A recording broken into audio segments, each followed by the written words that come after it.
Live and direct. It's Sway in the morning. Right here on Shade 45. Eddie George has joined us. Man, one of the most powerful people to ever carry a ball in the NFL. Heisman Trophy winner. Yep. Played for the Titans. Played for Dallas, too, right? 1 year with Dallas. Yeah, that was 1 year. Yeah.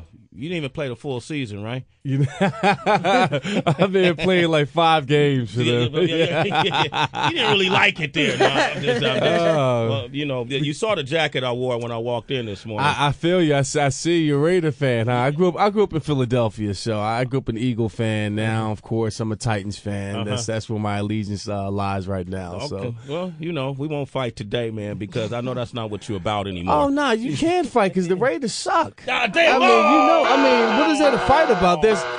There's nothing to talk about. I mean, y'all got a long way to go here, man. Y'all got a long way to go to get back to excellence. Yeah, commitment to excellence. You know, and it's thank you.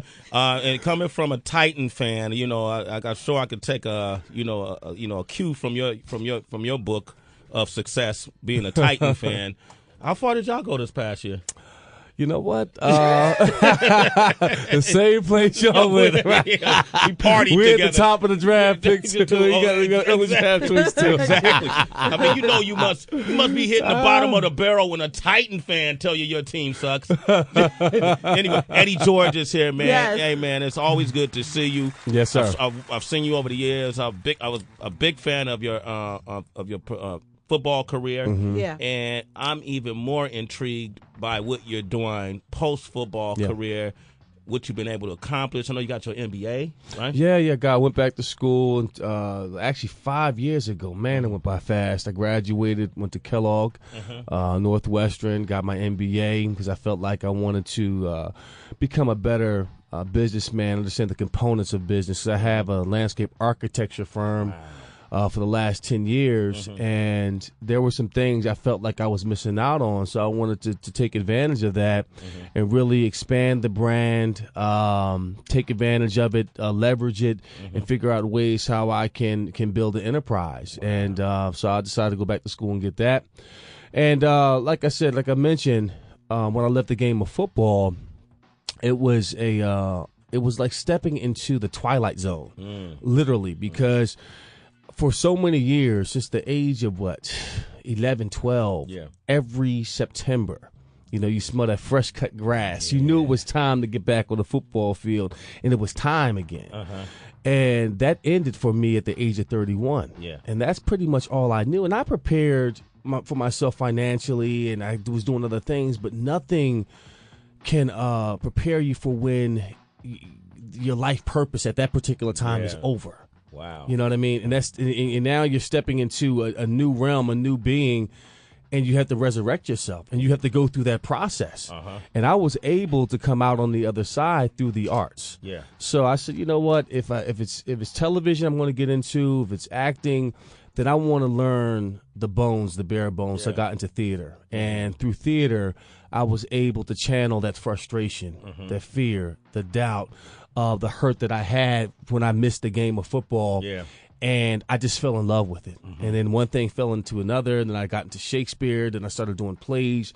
I did Top Dog, Underdog, a two-man play by Susie Laurie Parks. That's when Mos Def did that one, yeah, right? Mos Def and Jeffrey Wright and Don Cheadle. Yeah. You took on that? Oh, yeah, I did that, 4 or 5 years ago. Wow. Okay. And then I jumped into Julius Caesar, and then I did Othello this past winter with the Nashville Shakespeare Festival in Tennessee this past January. So it's been an amazing ride, man. Real quick, I'm going to take a couple of calls. Charles in Ohio. Say hello to Eddie George. Go ahead, Charles. Eddie George, how you doing this morning? I'm doing good, man. You from Columbus? Actually, I'm from Dayton. Dayton, okay. Yep, but still Ohio State fan. My man. Okay. Actually, my question was, with today's game and all the concussions and things, would you allow I don't know if you have children or whatever, but would you allow a child of yours to play the game today, knowing that most of these coaches are really just fathers who happen to have the time to coach? Yes, but actually I have 2 sons. My oldest will be 17 this March. He plays football at the Mather. They just won a state championship. Phenomenal team. So, yes, he's playing, and my youngest is 8 years old. He's begging me to play, but I think he's too young. So I think there's a threshold. I think for any young man that wants to play the game of football, I think right around the age of 13, because you have to understand that at the age of 8, 9, 10, 11, their brains are still developing, and I don't want to hinder that, because it is a dangerous game. And you got these coaches out there that their fathers hadn't hugged them enough. Yeah. And they want to, live vicariously through these kids, and they put out all their venom on them.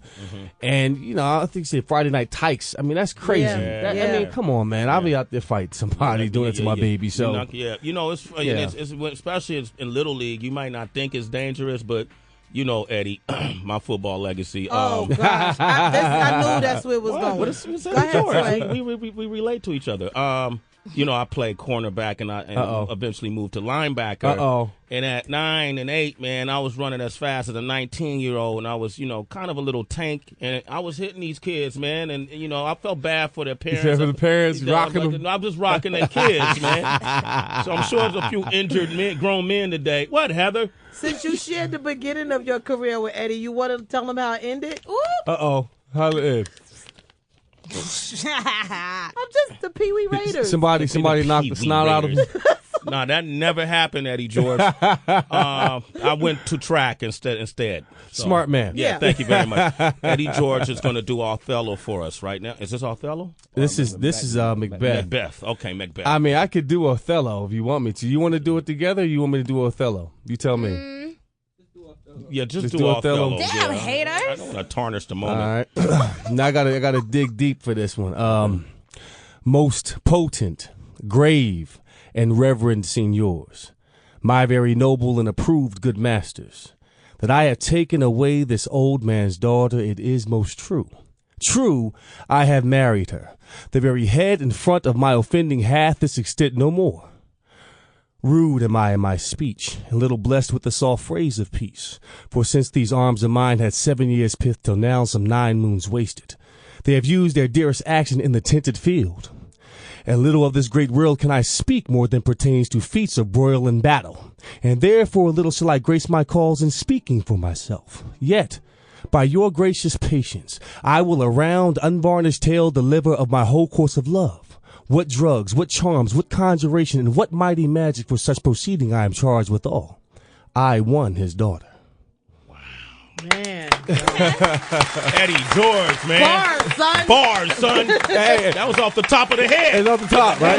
You like that? All right, man. How can people see you perform this? Well, it's over now. Yeah. I did it back in January. You can catch some clips tonight of me actually starting from the very beginning of the play, where I was doing it in meter. Yeah. I am a pentameter. And just getting the words in my bones, and that's how you memorize and all that. Yeah. Hopefully in the near future, maybe it's here in New York on Broadway. I don't know. I would love to do it again, but I'm definitely going to get back on the stage again and do it. So the next performance I'll do, I'll come back up on here and promote the show. Cool. You're listening to Sway in the morning on Shea 45.